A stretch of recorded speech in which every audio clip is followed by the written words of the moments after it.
শুক্রবার সকাল 10:40 ভূমিকম্পে হঠাৎ কেঁপে উঠল রাজধানী ঢাকাসহ আশেপাশের অঞ্চল। পরে জানা যায় এর উৎপত্তিস্থল নরসিংদীর মাধবদীতে। রিক্টার স্কেলের মাত্রা ছিল 5.7। বিভিন্ন স্থানে দেয়াল ধসে হতাহত হন কয়েকজন। নিকট অতীতে ঢাকায় এত তীব্র ভূকম্পন হয়নি বলে জানান ভূতত্ত্ববিদরা। তাদের আশঙ্কা, এর চেয়েও বেশি মাত্রার ভূমিকম্প ঝুঁকিতে রয়েছে দেশ। আমাদের Dhaka university, Columbia university result বলছে 8 থেকে 9 মাত্রার একটা আর্থকোয়েক যে কোনো সময় হতে পারে। আমাদের জিওলজিক টার্মে যে কোনো সময়, মানে একদিন 2 দিন না, এটা 1 বছরও লাগতে পারে, 10 বছরও লাগতে পারে, 20 বছরও লাগতে পারে। কিন্তু আমাদের সারাউন্ডিংসে যে বড় বড় আর্থকোয়েকগুলো হয়েছে সেটা অলমোস্ট 100 ইয়ার্স বিফোর। সো এখন একটা হিউজ টাইম গ্যাপ এখানে। এই টাইমের মধ্যে যে এনার্জিটা লকড হয়ে আছে, যে কোনো সময় রিলিজ হবে।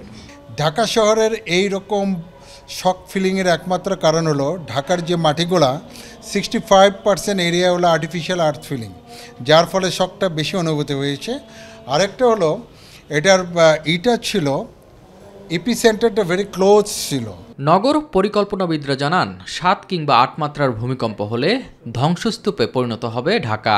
এর ঝুঁকি মোকাবিলার কোনো সক্ষমতাই নেই বাংলাদেশের। সিডিএমপি প্রজেক্টে যেটা বলেছিল যে ঢাকা শহরে যদি 7.5 মাত্রার একটি ভূমিকম্প হয়, তাহলে সেখানে বলেছিল যে প্রায় 72,000 ভবন ভেঙে পড়বে।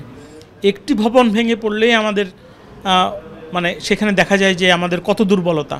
সেখানে যখন হাজার হাজার বিল্ডিং ভেঙে পড়বে, তখন সেটাকে উদ্ধার করার মতো সক্ষমতা মানে কখনোই ঢাকা শহরের নেই। ঢাকা শহরে হলে 17টা ফায়ার স্টেশন আছে, তারাও আসলে বের হইতে পারবে কিনা এমন কোনো নেই। তারপরে এখানে ক্যান্টনমেন্ট আছে, তারাও বের হইতে পারবে কিনা কোনো নেই। তবে আমি আপনাকে বলতে পারি 7/8 রিক্টার স্কেলে ভূমিকম্প হলে পরে যখন আপনার 5 লাখ 6 লাখ বিল্ডিং ভেঙে যাবে, আপনার কাছে রেস্কিউয়ার আসতে 7 দিন 8 দিন 9 দিন লাগবে। বাট এই 9 দিনে আপনি বের হওয়ার বা বেঁচে থাকার অবলম্বন আপনাকে করতে হবে। বিশেষজ্ঞরা বলছেন, ভূমিকম্পে ক্ষয়ক্ষতির ব্যাপকতা কমিয়ে আনতে এখনই সতর্ক হওয়া দরকার। রাজধানীতে বিল্ডিং কোড মানার পাশাপাশি সচেতনতা বাড়ানোর পরামর্শ তাদের।